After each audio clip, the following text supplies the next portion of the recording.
میں صحیح بخاری پڑھ رہا تھا اور سوچ رہا تھا کیسی خوبصورت کتاب ہے، کیسی محبت ہے اس کتاب کے الفاظ اور عبارتوں میں۔ آپ صلی اللہ علیہ وآلہ وسلم کی حیات مبارکہ کی ایک جیتی جاگتی حقیقت محسوس ہوتی ہے۔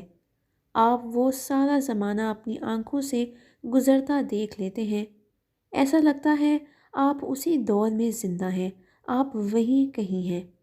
کچھ جگہوں پر تو آپ ٹھٹک جاتے ہیں، رک جاتے ہیں، آپ کو لگتا ہے یہ آپ ہی ہیں۔ کیسے کیسے پیارے نام ہیں صحابہ کرام رضی اللہ تعالیٰ عنہ کے، اور کیسے کیسے خوبصورت انداز ہیں ان کے ایک دوسرے کو مخاطب کرنے کے اور ایک دوسرے سے بات کرنے کے۔ کیسے محبت بھرے دل تھے ان کے ایک دوسرے کے لیے، کیسی محبت سے وہ آپ صلی اللہ علیہ وآلہ وسلم کا ذکر کیا کرتے تھے۔ میں نے سوچا ایسی خوبصورت کتاب ہے، اس سے محبت کیوں نہیں کی جا سکتی بھلا؟ اس کتاب کو ہی پڑھتے رہنے میں زندگی کیوں نہیں گزاری جا سکتی بھلا؟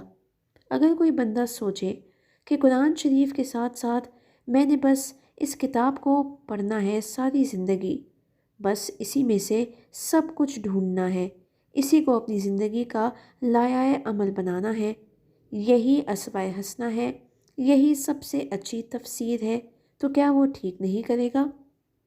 میں نے جب بھی بخاری یا مسلم یا احادیث مبارکہ کسی دوسری کتاب کو پڑھنا شروع کیا ہے، میرے دل و دماغ اور احساسات بدل گئے ہیں، میرے خواب تک بدل چکے ہیں۔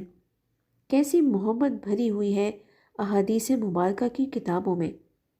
اللہ تعالیٰ قرآن پاک کے ساتھ ساتھ ہمیں احادیث مبارکہ کی کسی کتاب کو بھی اپنی زندگی کا حاصل محسوس کرنے کی سعادت عطا فرمائے۔ آمین۔